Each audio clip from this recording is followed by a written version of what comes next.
কি। এক ছিল শেয়াল, খুব চালাক, আর ছিল একটা মোটা, বোকা ভালুক। একদিন শেয়াল আর ভালুক জঙ্গলে যাচ্ছিল। যেতে যেতে তারা দেখল একটা বড় গাছ থেকে এক থোকা পাকা কলা ঝুলছে।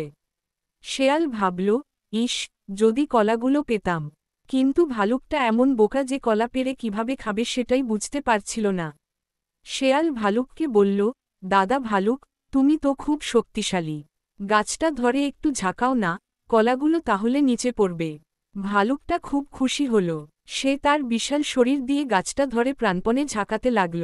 ধূপধাপ করে কলাগুলো নিচে পড়তে শুরু করল।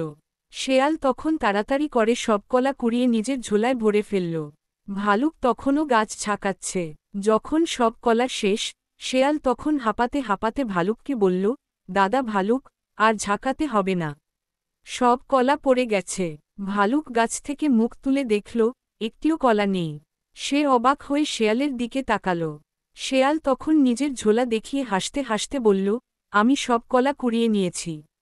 এখন চলি ভাই, আমার খুব খিদে পেয়েছে। ভালুকটা রেগে গেল, কিন্তু কি করবে বুঝতে পারল না। শেয়াল ততক্ষণে কলা নিয়ে চম্পট দিয়েছে।